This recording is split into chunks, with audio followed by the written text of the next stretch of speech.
This is maybe a big spicy one, but like, are you team monogamy or team open relationship? Oh my God. Yeah. So like before I really was monogamy. Yeah.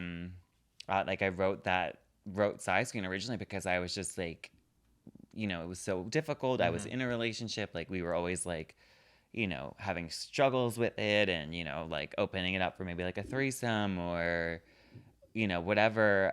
But now, as I've been dating Mm-hmm. more, I like certain people, but I realize I could like a lot of people, and I'm like, I'm like, but I like you for this, and I like Yeah. you for that, and like, how could I just settle for one, So I don't know, and like, I also Mm-hmm. have like a few people that like I've been hooking up with for years, Mm-hmm. like, so I don't know if I would want to just like turn that off, like Sure. for one person, Yeah. like you better be real good, like, so You have a lot of love to give, is what you're saying. or receive, Or yeah. yeah.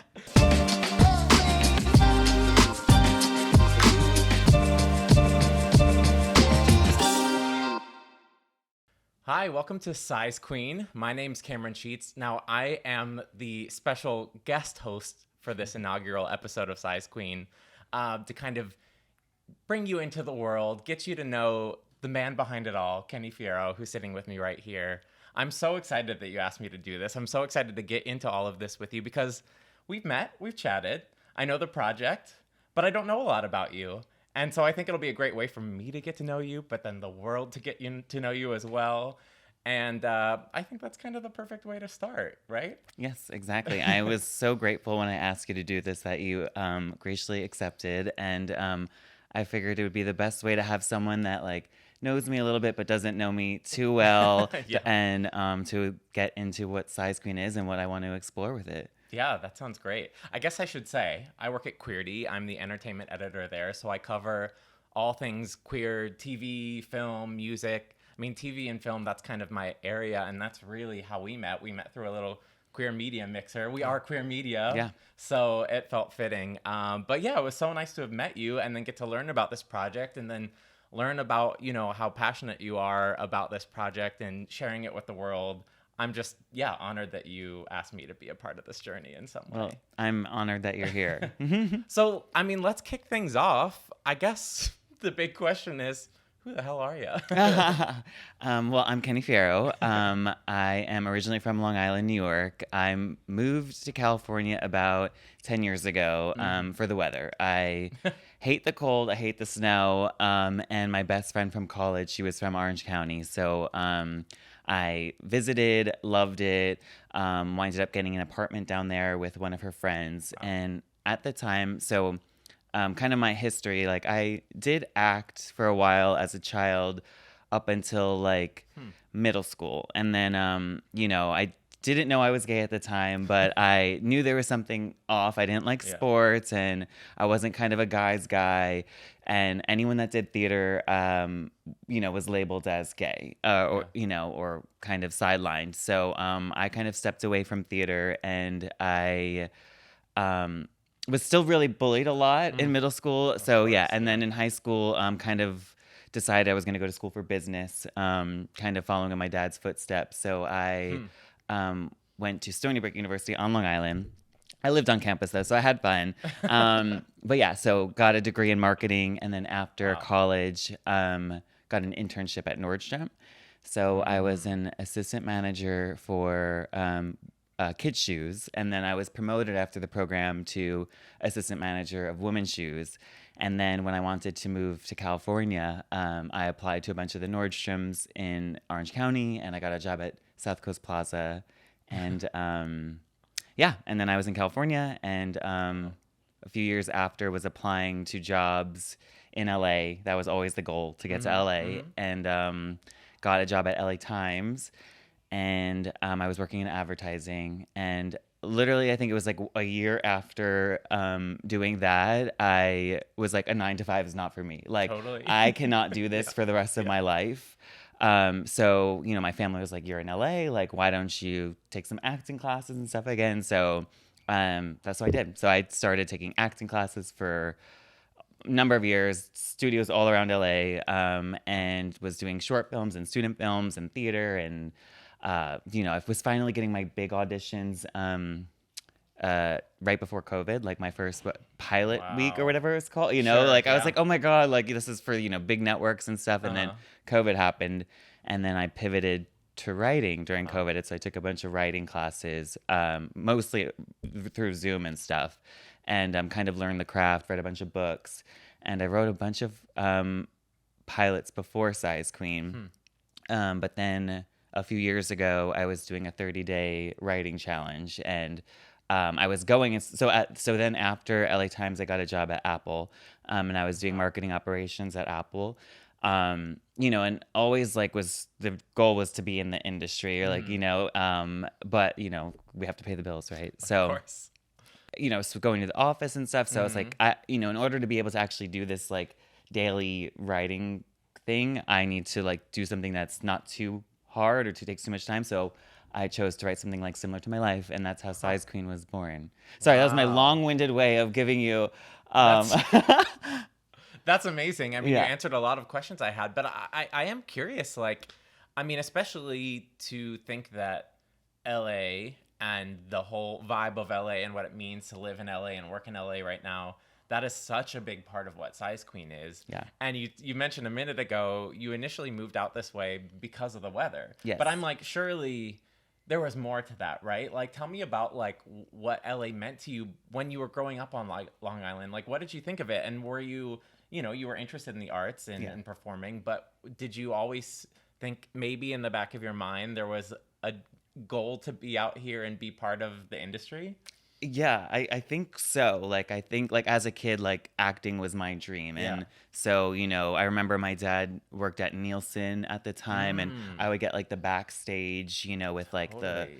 castings and stuff. And I always thought I was going to be in the city. Like, that Yeah. was, like, originally what I thought. But California, I always felt like a draw to it. Like, if anyone talked about it, when I met my friend Marwa, I was like, something, like, I always felt like I belonged there for some reason. And then, ironically, like watching like Real Housewives of Orange County and like the hills, like they glamorified it, and I was like, oh, I want to be there. Like I Yeah. want to be living that life. So I think there was always a part of me that knew, but I didn't come here thinking I was gonna like pursue the industry again. But that happened pretty soon after. Yeah. Yeah, life has a way of working itself out like Yeah. that. It's so funny that you bring up like Housewives in the Hills. Like I kind of had that shaped my idea of what LA was Okay, too. yeah. And watching it, maybe now after having lived here for years, it's weird because it's like, well, I know where that place is, but it does feel like this weird fantasy version of Los Angeles in Yes. some way. Yes, I feel like, I mean, Orange County maybe a little bit because like Sure. it is so pretty there. Like Yeah. I lived in Dana Point for a year and it was gorgeous. Yeah, yeah. But like the hills part, like maybe it was a little bit nicer back then. But like sometimes when I'm driving around the city, I'm just like, what? Where? Where is it that pretty? Where are these clubs that they were going to that were so like glamorified and Yeah, I mean, totally. And I think that that is like something we're starting to see it early on in Size Queen. And I think it's like, Yes. it's cool. You're showing us like what it really looks like to live and work and be a queer person here right Yeah. now. Well, actually, speaking of that, I'm always so curious to ask people about what I would consider like their media diet. And, we talked about these reality shows that kind of shape things for you, but like where is the first time you remember either seeing a queer character on screen as a queer story, or even maybe they weren't, but like maybe you saw something of yourself in this person or this story? Yeah, I feel like honestly, like as a kid, that was the problem. Yeah, Like I totally. didn't. Like I remember like I loved Nickelodeon, I loved Disney Channel. I don't like That's So Raven and all those shows. Like I love, but I didn't see anyone like me. And Yeah. I think there was always a part of me even then, like knowing I'm like, well, where would I fit? Like I'm not, I don't fit in these shows. I don't see someone like me on these shows. So I think it took a long time. I don't think until maybe honestly Looking came out. And Oh, yeah. yeah, Great show. because we were like young when that came out, and I feel like that was the first show that was like about gay people. Yeah. And yeah, and that's one of my goals with like, this podcast, with this show, with like paving this way of like, hopefully there's just more queer content, queer roles. Even when I was auditioning all the time, they were just so stereotypical, these Yeah. roles, and it just like wasn't even fun to like audition or play these roles. And I think all the actors that I got for Size Queen, like for the proof of concept, my goal was they had to be queer. Like, of Yeah. course you can't ask, but like, Yes, yeah. I wanted queer people playing these queer roles. Yeah. And I think they're all like authentic. Like, I didn't have anyone being so like extra over the top or like playing a role. Like, I felt like these were people that we would go out in West Hollywood and meet. Yeah. Yeah. Yeah. Right. They're like the characters in some ways are maybe extensions of the actors and Exactly. yeah. Well, I do want to get into a lot of that, and especially how Chris is maybe an extension of you. But you mentioned, doing this 30-day writing challenge, and that's what Size Queen was initially born out of. Why did that feel like something that was helpful to you? And I mean, really, just tell me about that process. I mean, was that something difficult for you to like hold yourself to, or did it kind of start flowing out of you naturally, especially once you found maybe this story in particular? Yeah. I think the story part wasn't hard. Like, I feel like, I've been in LA for over 10 years now, and I've had like different groups of friends, and, I've learned a lot of the different dynamics here, and I feel like a lot of the stereotypes that we might hear are true, and I want to like show that in my stories. Yeah. And I've had a lot of different types of friends, so that part wasn't true. Dialing it down to who I exactly wanted to, Sure. the four main characters, I definitely had to work on, and like what Chris's objective and goal was. Like, at the time of writing it, it's so ironic how, what is it, like life imitates art, or Both ways. we're sitting here starting the podcast, right? Yeah. I never imagined like doing the podcast. That was like, Chris quits his job and starts the podcast. Like, that wasn't what I was planning to do, and that's what here we're doing. I feel like the concept to the beat sheet to the outline, that stuff was easy. Once we got to the pages, that takes more time. So that was a little difficult. But I think it like kept, all the creative work keeps me going through work, like through that 9 to 5. So it was like something to like look forward to, and something I wanted to accomplish. And yeah. I love, and yeah, just to like state it plainly, this is a podcast about a show about a podcast and many more things. Yeah, exactly. I love that. I love the meta quality there. But I Yeah. think, speaking of meta, you're talking about your life. For folks that would have seen the proof of concept like pilot already, they would probably be drawing some parallels between your story and what we know of Chris. Yeah. We know that Chris has this corporate job where he sort of like eventually becomes too sick of it to like, he can't really bear it anymore. He has these creative passions he wants to pursue. He has a corporate job, working father back in Long Island, Yeah. like yourself. I mean, there's a lot of parallels. Yes. Is Chris Kenny? Do you see Chris as an extension of you?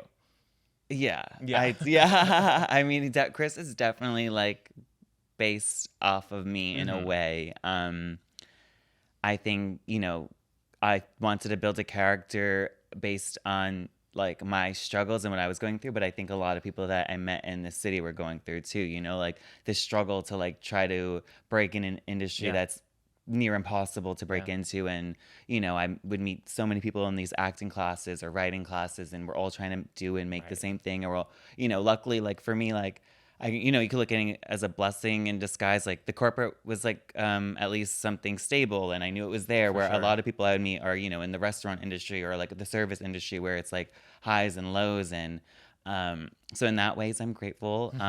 But yeah, it's definitely based off me, and definitely the first episode is can gay men have monogamous relationships? And I did that because like at the time of writing it, I felt I wasn't sure, or that's something I wanted. And I was like, couldn't find that. And also was conflicted because, like Chris, it's like he says he wants that, but then you see him in the beginning of the proof of concept or the episode, like hooking up with like someone. So it's like, this person that like wants something, but's conflicted, doesn't know what he wants. So yeah. It's very real in that Yeah. way. Oops, like, oh, just kind of figuring out my way through this. Exactly. Gets a little messy sometimes. Yeah. Yeah, I mean, it's all really relatable, right? We were talking a lot about like these career ambitions and artistic ambitions, and we talked a little bit about the friend group, but the romance and the like approach to modern dating and feelings about, especially what it is to be like a gay queer man in the world right now and trying to navigate I would just say like field of landmines that are open relationships where boundaries are indeterminate at times. That is all very much fueling this too. I mean, as much as you're comfortable sharing, did it feel like there were specific romantic relationships in your life that are fueling this? Yeah, for sure. Yeah. I mean, I've definitely met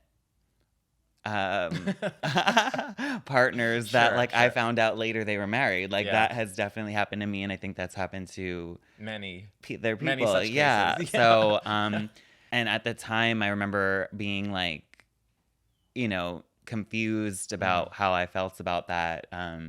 Now it's funny, like now I don't know. My opinions have changed a little bit. So Chris might evolve and okay. But yeah.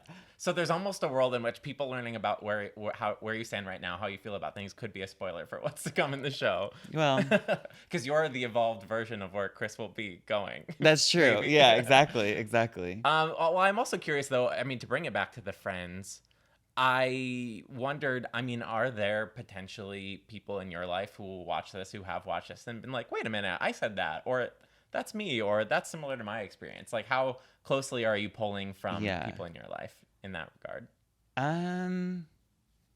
I think in the pilot, they'll be like, you'll know like you could maybe be like maybe, but I definitely think as the season goes on, like there'll be specific instances of like maybe situations that have happened or what the characters are going through that might feel a little bit familiar. But some of these people I might not have talked to in a long time, so I don't know. Wow, interesting. Well, I guess I'm curious to. I mean, we're talking a lot about the writing and the conception of this, but we're able to watch this thing. At what point did it become a reality that you could film this? I mean, how did you make that part of it happen? Because that's not easy. No, it's not easy. That's the hardest part in a lot of ways. Yeah. So I got up to the part where I was writing, right? So then didn't go to film school, obviously. And then I went to Austin Film Festival a few years ago, more so as a writer, just to kind of like network and stuff. But then I did have like a pass or whatever, so I was able to see a bunch of short films. And then and it was ironic because I acted in short films before, but I guess I never was that a part of them or didn't really like go to any festivals to see them. Saw a bunch of short films, and I was just like, you know what? Like I can do that. Like instead of wait around for someone to like put me in their film or buy my script or whatever, I was like, why don't I cut down the pilot to like, half, about 13 minutes it is, and shoot it. I cut down the script that following year, or the end of that year, and then at the beginning of 2025, I just kind of researched like all pre-production myself, like, all the documents that are involved, strip board, storyboard, shot list, what crew I needed. Like I arranged the script in different ways where like I could shoot it in like one or two locations. Like, I had like, I think a brunch at like, stuff like that. But I like was like, okay, we don't have the budget to shoot at any like public restaurants or anything like that. Okay. So I changed some of the locations, and then I made a post on like Mandy, which is like a freelance creative thing, kind of like a Craigslist, but like for freelance creative people. And then I put posts for like a director, photographer, a gaffer, a sound mixer, all the roles that I needed. And I interviewed a bunch of people, watched their reels, looked at their resumes, posted on Actors Access to cast the actors, went through all the self-tape. So I basically like did it all myself and like taught myself everything.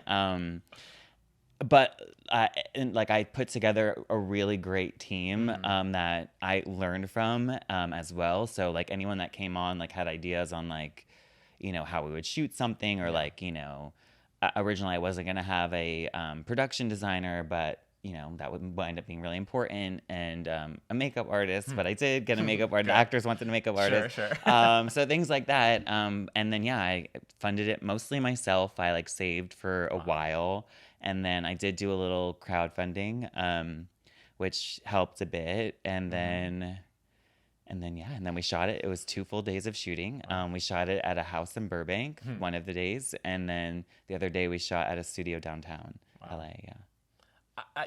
All of that is so remarkable and amazing, and I'm in awe. It's like, I mean, you said it, you didn't come from film school. Yeah. You just really put the work in yourself, did the research, figured out how to make this happen. And I think it's a really encouraging thing where it's like, if you care enough about something and want to get it made, yeah, I mean, sure, we would all love the $1 billion budgets to make whatever, but like, you can really put the work in and make it happen. And in fact, if you build it, they will come. Like you said, you put these posts out there, and there are tons of people in this town looking for work. Yes. It doesn't sound like you had an issue finding people willing to work with you and collaborate with you, right? Yes, yeah, exactly. Yeah. So like a lot of people, so now I've been going to a lot of film festivals. I've been going to a lot of mixers, networking with people. And I, here, like obviously you learn a lot in film school, but the main reason people go to film school is they say for the connection. Totally. Which is true, because when I go to these film festivals, like a lot of these people that, have films in them, like they did go to school together.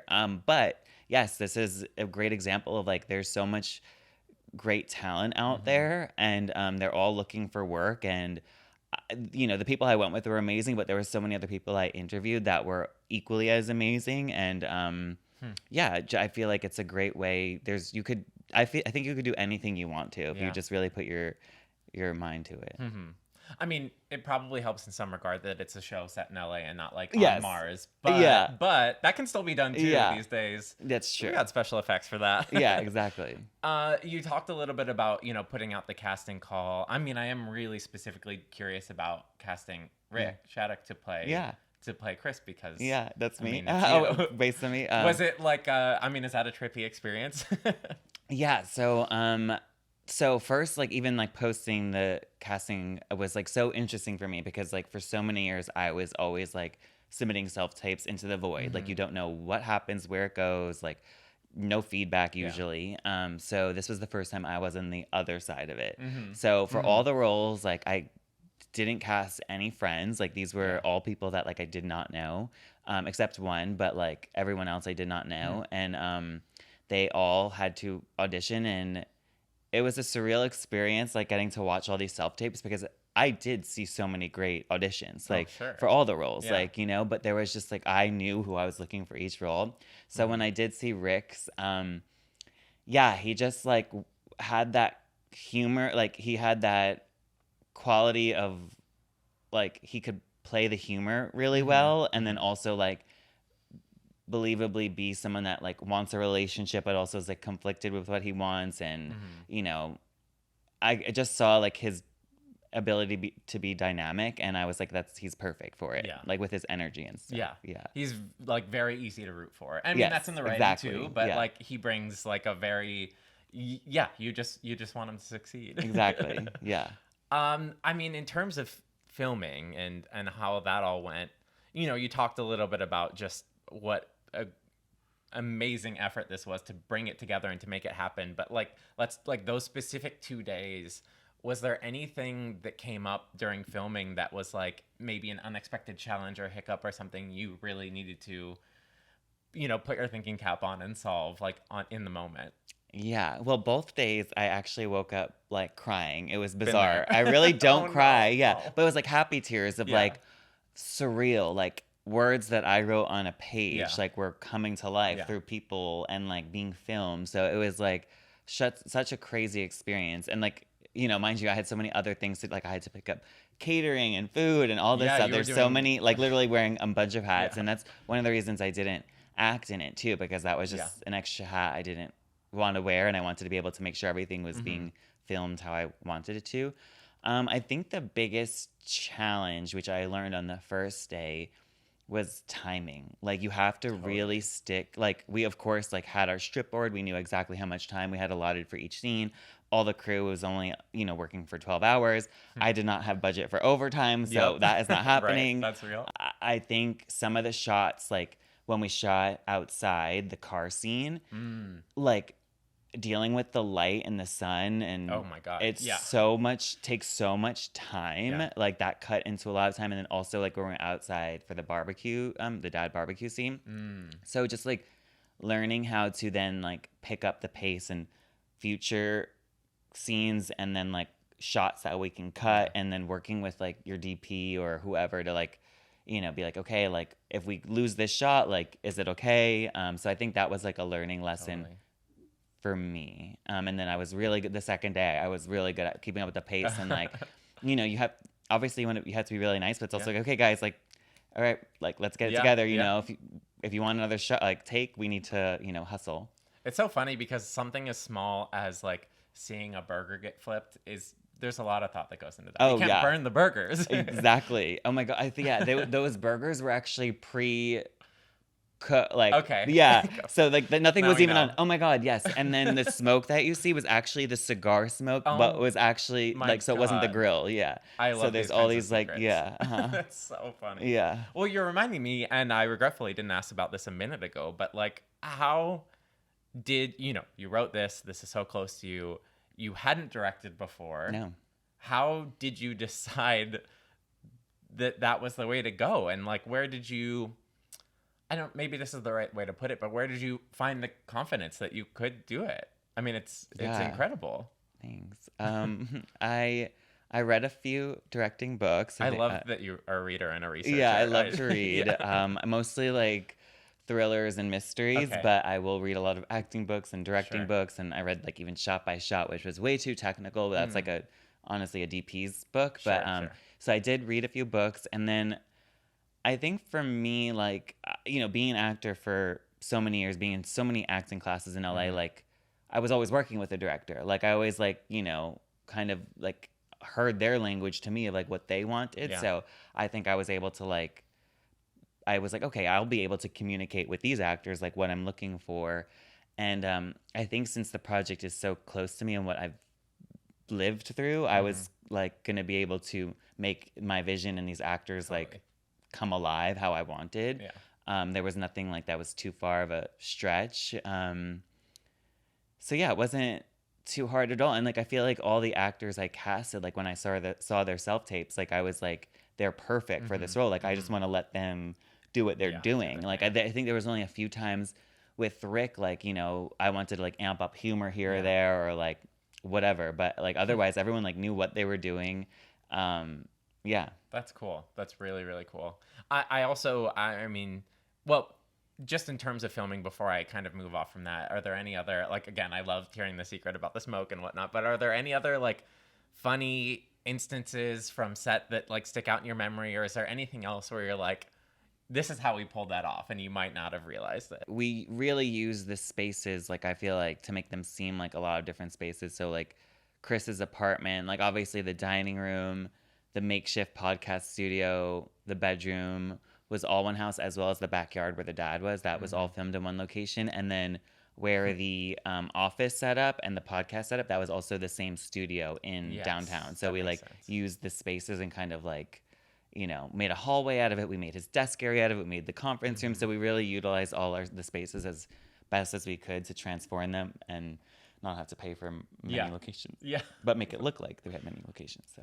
Well, you said the word pay. I mean, I think there will probably be other aspiring independent filmmakers who listen to this, and they're like, well, how much does it cost to do something like this? Yeah. I mean, can you give us an idea of what the like production budget was just to make it happen, especially on those 2 days? Yeah. I think like I've heard, and I think it's pretty true. It's like if you want to make something like decent quality, like when you watch Ice Queen, you'll see that the production quality I think is pretty top notch. So we rented like lenses, and we had like lighting and sound and like a bunch of gear and obviously locations. Like $1,000 a minute, I think is pretty much like what I hear very true for Size Queen. I think that's exactly like what we ended up doing. So I think it was about 13,000, but then there's just a lot of other factors that go into it. But for the actual just filming it, getting it done, I would say that. I mean, you know, there's like one level I'm like, oh my gosh, thousands of dollars, like, oh, but then you like, it is, that is such a fractional fraction, that's such a small fraction of what any, like, you know, streaming Oh my TV God. production would spend on Yeah. something. For it to look like it does with that budget is, again, I think I've said this word a few times, remarkable. I mean, congratulations for pulling that off. That's really cool. You really, like, you know, stretch the dollars, so to speak, and make it look like this Thanks, great yeah. glossy thing. It's Yeah. awesome. Thank you. I definitely like I love a coupon. Yes. I love to save money. Discount queen, yeah, too, I yeah. really am. Like I'm like on my Ralph's app, like clipping coupons. Yes. Like I really love to save money. Like even so we catered from Panera and like there was like, you know, 25% off, 200 more catering plus like if you like they had one of those deals like buy $50 in gift cards, get $50 worth of gift cards, get $10. So like all these things I would do to anywhere I could like save Yeah, a dollar. yeah. And you know, even when another tip is if you are going to film, when you rent equipment, if you do it on a weekend, you get 2-for-1. So basically, you get the whole weekend, like Saturday, Sunday, for like a 1-day rate. So I think that's a great way to save some money. So we did shoot on a Saturday and a Sunday. So everything that we rented was we just paid 1-day rate instead of both Saturday, Sunday. And I think I was you know, like it's like I'm from the business world, so Yeah, like you know yeah. I'm competitive when I'm hiring people. Like I'm getting the best for what I can get, you know.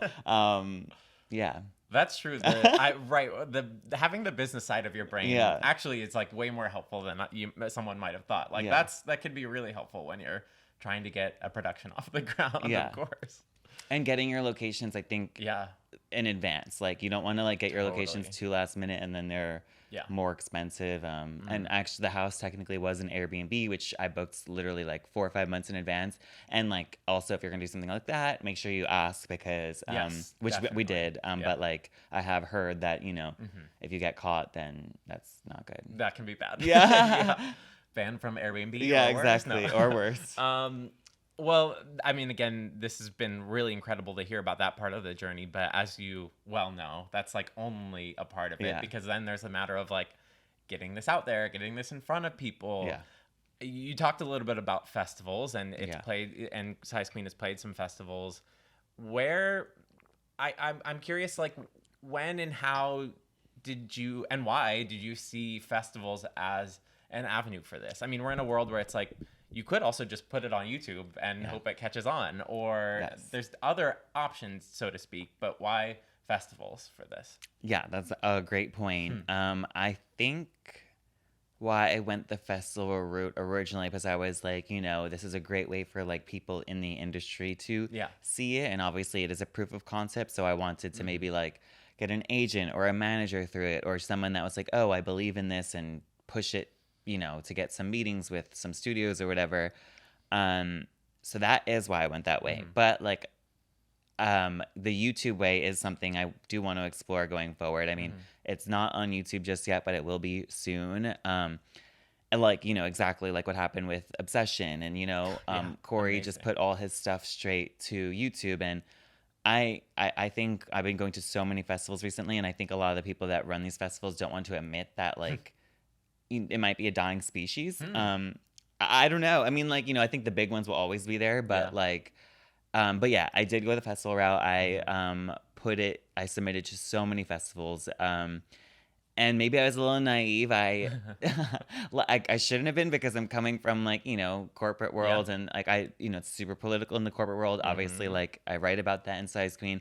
I thought the festival world would be based on your art, but I have quickly learned that it is, but it's also very political. It's very like who you know and who's in your project and who's produced it or who's EP on it, and you know, have you submitted to that festival before? Or there's just so many dynamics that I just didn't know, which I've learned, and it's great to learn. And I think I did just film my next project. We shot it on Sunday. Wow. Yeah, it's very different and much smaller than Oh Size my Queen. God. Yeah, but I'm gonna take a totally different route. Like I think there's only a few festivals I'll submit it to, like South by Southwest, Slam Dance, like more of the indie focused, new independent filmmakers. But well, I was like, oh, I submit to Sundance and Tribeca. Yeah, Like, yeah. I don't know. Like, now I'm like, oh, Kenny, like, what were you thinking? But, yeah. So I think it was a Right. good learning experience, but going forward, I think YouTube's the way. Like this, like these podcasts, I just want to put on YouTube. And the goal is to, hopefully connect with other, people. And then also like having a bunch of different, hopefully queer and whoever, straight people on the podcast. Maybe a producer or someone like sees this and it's like, oh, that is a show. There's these people with all these different stories, Yeah. and Yeah. that's a character that we could have on Size Queen. I was thinking when you're talking about the festival submission process, and a minute ago we were talking about budgets. It's like you also do have to consider that it does cost money to apply to festivals too. Yeah, they're expensive. Yeah, that's like another thing that I think a lot of people might not realize unless they're in this world. Yeah, like early deadline is like obviously the best way to go because it's cheaper. Some of them are cheap. They could be around 10 to 20, but most festivals I would say are around the $40 to $50 mark. And then as you get later to their final deadline, it just goes up. So Yep. yeah, definitely like a lot. If you want to go that route, a few thousand to the festival budget. We kind of have a sense of what your takeaways from applying to festivals and that were, but what is something you learned about, I guess, either the project or yourself through that process, especially, sharing it with people, submitting it and maybe getting feedback, but then like actually having it play at the festival and hearing from folks afterwards. Oh yeah, it's so exciting. Yeah. So we we had a friends and family. That was the first time we played it in a theater at the London Hotel, and it was beautiful. Like getting to see it like on the big screen and like all these things I did not know. Like so when you make a film, obviously like normally YouTube stuff it's like .mp4, but like if you want to play in a theater, you have to create a DCP. So that's a whole different like other beast. Yeah. And then you have to work with your editor, and if you like I had a sound editor and I had a colorist. So if you want like surround sound, that's like 5.1. So you need to like all these things need to be done and created. So obviously I was like, we're playing in a theater no matter what. Even if we get into 0 festivals, like we're playing in a theater. Yeah. So had to work with a different team to get the DCP created. So that was another learning experience. And then seeing it on the big screen for the first time was honestly amazing. Like it's so much better. Like I've seen it so many times on like a computer or on the TV, and it was just incredible just to see like all the work that we did like play out on like the big screen. And having like, so now we've been into a few festivals, and we were at the Burbank Film Festival yesterday, and that also was at the AMC, so on the big screen. So that was so cool. Amazing. We come to that place for magic. We do, and it was AMC. magical. And yes, like the people's reactions, like what they tell me, at least everyone loves it. Like everyone literally, they basically say they want more. We purposely left it kind of like on a cliffhanger, of kind of just like, okay, this is not the end, and that it's a show that's needed. It's something that's not on TV right now, and we need a show like Size Queen. So that's kind of the feedback we've been getting. Totally. Yeah. That's really cool to hear. I mean, you're at this point with the project now where there's a world in which you could try and do what you did with this proof of concept and, do the crowdfunding, push through, film more episodes, just, independently push on your own.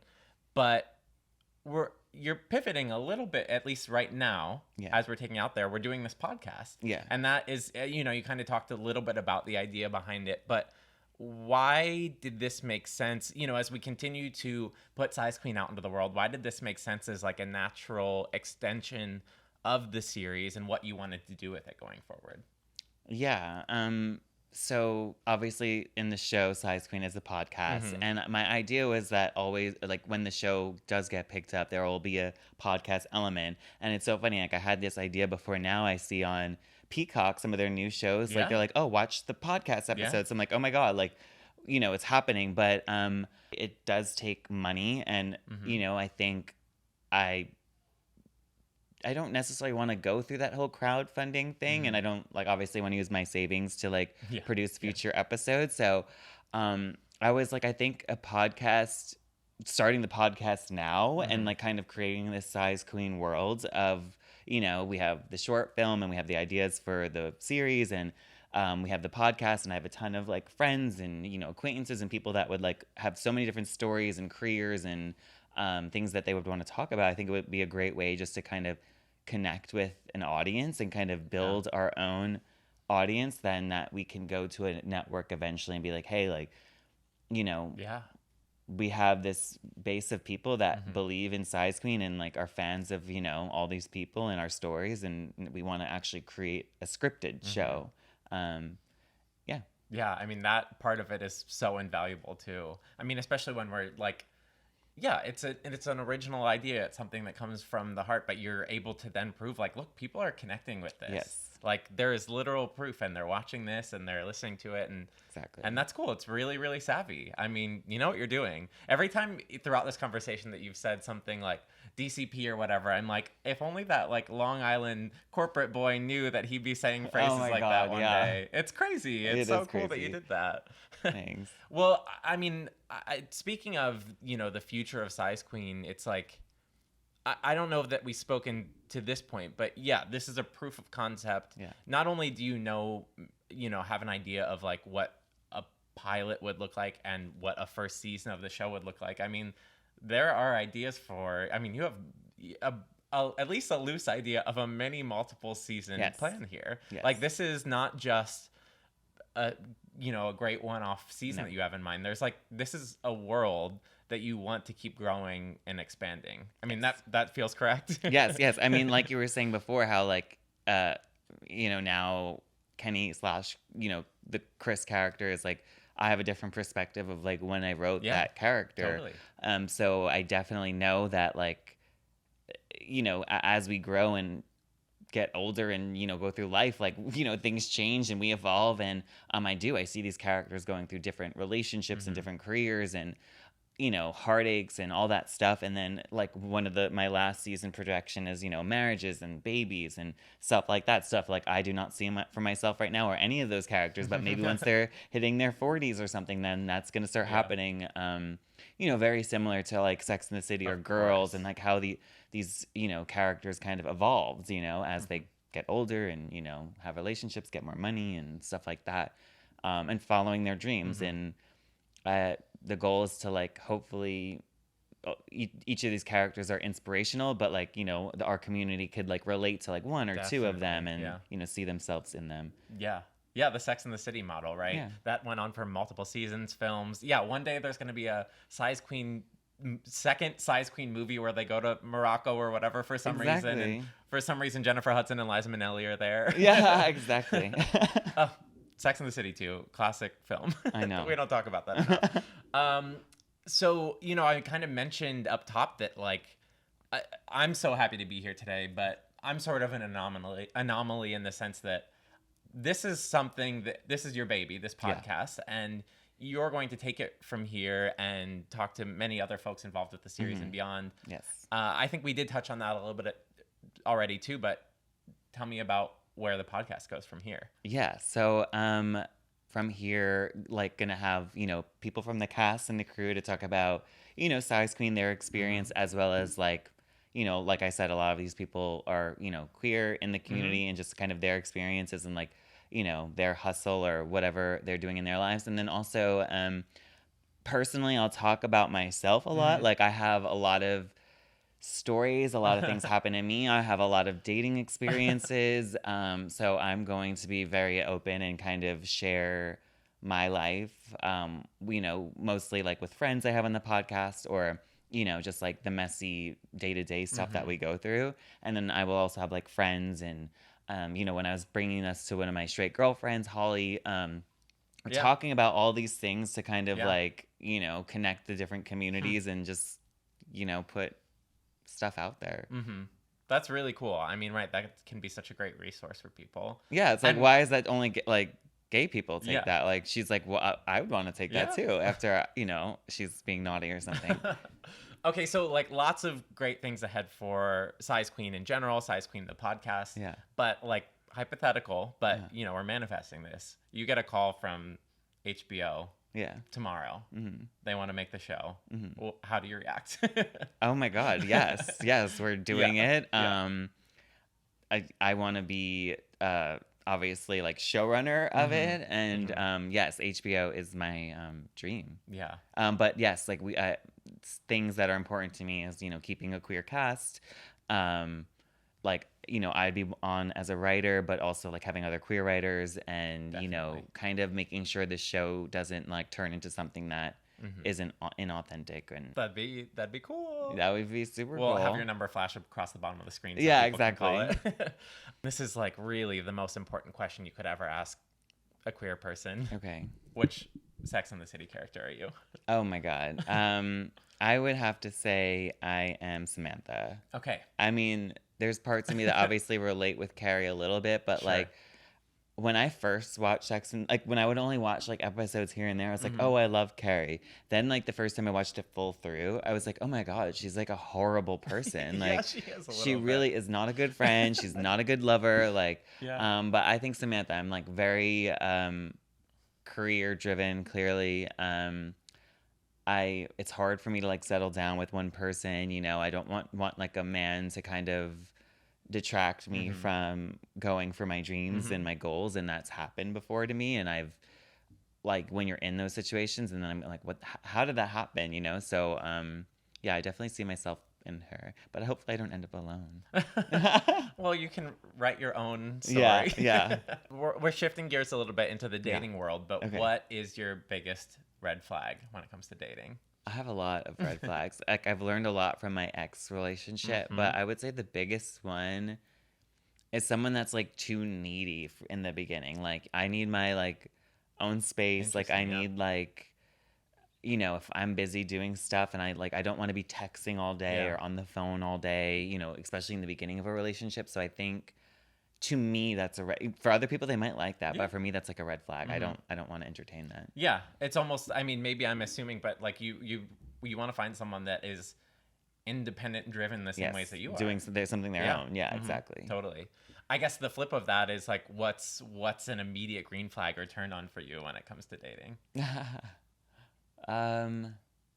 I like someone that like takes charge and Okay. like makes the plans, because I feel like in my life I really like, I'm kind of type A. I like plan everything, and I'm like, we're doing this, we're doing that, we're doing that. And like when it comes to like my relaxation time or my free time, it's like, oh, if my partner could like plan where we're going to dinner or like what we're going to do for fun or what movie we're going to see, like that's a turn on for me. Like I'm like, oh, that's amazing. Like Wow, don't look cool. for me like, okay, what do we? I'm like, oh, I don't want to figure it out. You do it. I'll be happy to do whatever you want to do. Exactly. Yeah. Well, we're still in the dating realm, but I mean, do you have like a dating horror story, a worst date ever? I don't want to make you like name names. No, or I won't name anything, any but- names.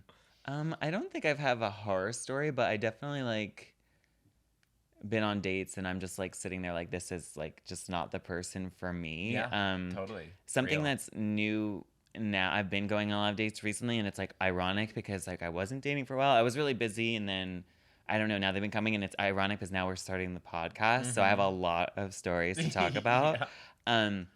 But I'm super honest now. Like I not like I wasn't honest before, but I think when you date, like you like put not like on a front, but in a way, you just want to come off a certain way, or you maybe agree to things that like you wouldn't necessarily agree to. So now I'm like very straight up. Like I don't really like sugarcoat anything. And I'm like proud of myself. I don't know how the people feel, but I'm like, okay, yeah, that's right. Like you should be I don't want to proud. do this. I don't want to do that. I like this. I like that. Yeah. And if you don't, well, I mean, that comes with the experience, but Yeah. it also just comes with knowing who you are, and Exactly. and that can be an attractive thing. It should Yeah. be, right? Yeah, it should be. This is maybe a big spicy one, but like, are you team monogamy or team open relationship? Oh my God. Yeah. So like before I really was monogamy. Like I wrote Side Screen originally because I was just like, it was so difficult. I was in a relationship. Like we were always like, having struggles with it, and, like opening it up for maybe like a threesome or, whatever. But now, as I've been dating more, I like certain people, but I realize I could like a lot of people, and I'm like, but I like you for this, and I like you for that, and like, how could I just settle for one, So I don't know, and like, I also have like a few people that like I've been hooking up with for years. Mm-hmm. Like, so I don't know if I would want to just like turn that off like Sure. for one person. Yeah. Like, you better be real good, like, you know. So I Yeah. think I'm starting to open up my idea of my not monogamy and like what I want in a relationship, and like maybe right now like dating around and like seeing like, you know, maybe this person fills that bucket and this person fills that bucket, like until I find maybe, Of course. yeah. So Why not? yeah. So That's I great. don't know. Yeah, I don't know. You have a lot of love to give, is what you're saying. Or receive. Or- Yeah. Oh, yeah, fair. Okay, got it. I mean, I'm just kind of broadly curious, like, Yeah. what's a hot take you have about, like, modern gay life, gay dating, just what it means to be a gay man right now in the world? I think gay dating is like really difficult. That's why Chris is how Chris is. Like, Uh-huh. I am so conflicted. Like, I'm the type of person, like, you know, I want to date someone, and in my head I'm like, well, like, you're with me, but I can do what I want to do, you know? And I think there's a lot of gay people, we're like men, you know? So I think there's a lot of people like that. They want their cake and they want to be able to eat it too. And I think especially in cities like LA and New York, I think there's just so many options, and there's just, you know, especially with like apps like Grindr and Sniffies, like it's so easy to just like do whatever you want to do. Yeah.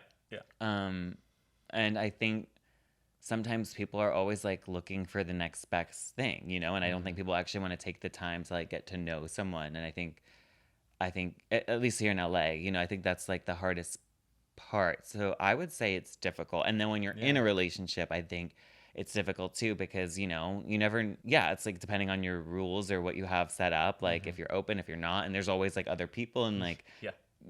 trying to do God knows what. So I think it's hard. Yeah. I think it's really hard. You have It to like is. really find that person that you like really trust and want to be with. Yeah, definitely.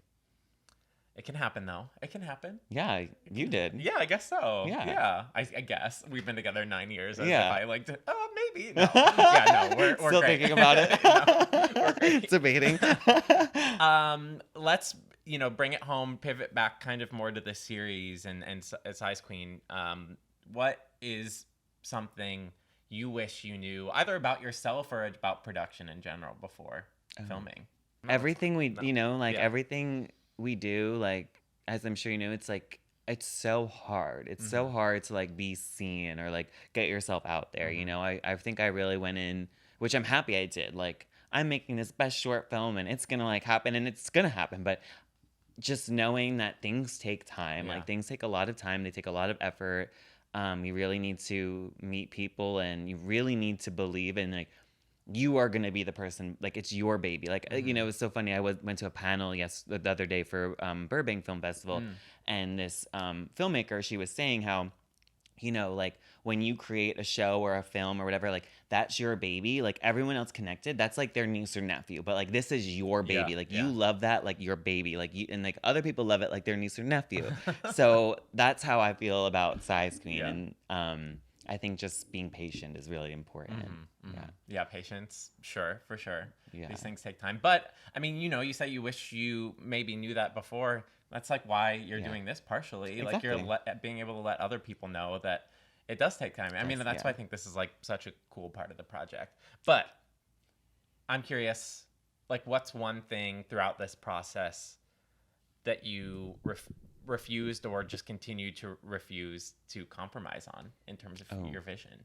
I mean, I think one thing, not to put words in your mouth, is just that like I think it's really cool that you were like, you know, I want this to be, I want to have queer actors. I want to keep this authentic in that regard. And I think that's obviously very important and cool. Yeah, I think that's something like I was definitely never going to compromise on. I will never compromise on. I think people would have, if they were in charge, would have for various reasons. I think it would have been so much easier, you know, like getting someone with a high Instagram following or like all these little things that people do. But like that was against my vision. My vision was getting people in those roles that like I felt fit those roles, and also giving opportunities to people who are trying to make it. Like, you know, for so many years I was pushing myself and like trying to get things like this to build my reel, or just to have like some good footage to send an agent or a manager. And I think I wanted to try to do that for other actors right here in LA, you know? So, yeah, so I won't, Really cool. that's something I will never give up on. Yeah, that's amazing. And thank you for doing that. Thanks. Let's say you get to make the show and you just have unlimited budget. Ooh. What do we spend the money on? Like, what do you want it to go to? I mean, I know that there's so many things we could say, Yeah. but like maybe there's like one specific thing that would be really important for you to. I really want the cast and the crew to feel taken care of. I feel like if, you know, just in my work and my day-to-day, if I feel like my salary is making me live the life that I want to live and like, you know, be able to do things on my free time, I think you get like a better quality of work. You know, Yeah, whenever I'm getting totally. paid correctly, I feel like I deliver. So I want to make sure the cast and crew are getting paid like what they feel like they deserve and what we're able to pay them.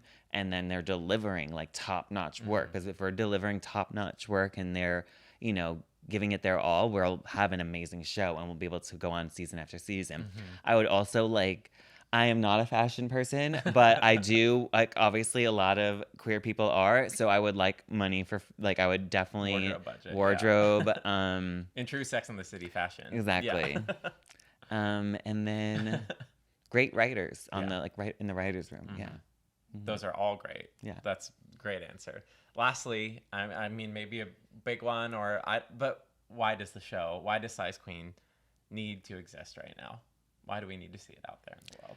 Size Queen needs to exist because there's just so little queer content on TV, you know? It's just like the content that we do have, it's always a coming out story. It's always like some kind of trauma or health scare or some like negative connotation on like a gay person. And Size Queen needs to exist because we're just showing people that we're the same as everyone else. We go through the same day-to-day issues, and I want to show that to people and have people like our community see themselves in someone on TV. And like maybe that little Kenny like now would, you know, has a show like eventually where he could be like, oh yeah, like there is a path for me in the acting world, or you know, I think, and like there's just still so much like hate and so much like negativity or people that just don't accept their own family or, you know, religion or whatever. There's just so many things that like still exist that we just need to like have stuff like this to show that like, no, like that's just like, you need to open your mind and like see things from a different perspective and, you know, accept your son or your daughter or whoever. Yeah. Snaps them. Yeah. Yeah, of course. Yeah. Well, Kenny, this has been amazing. We covered a lot of ground. We did. I feel like we got deep. We did. We got wide. we covered all the bases. I've had so much fun. Thank you for having me. It's an honor to be here as the sort of host, inaugural guest on Size Queen, the podcast. Thank you. So thanks. And thanks, everyone. Stick around for so much more great stuff. I feel like you have so many great ideas in store. So it'll be exciting. Yes. Thank you so much, Cameron. Yeah, I could my not pleasure. have kicked this off without you. And we do. We'll have many more episodes where we get deep and wide with a bunch of different characters. Get ready for that. Yeah.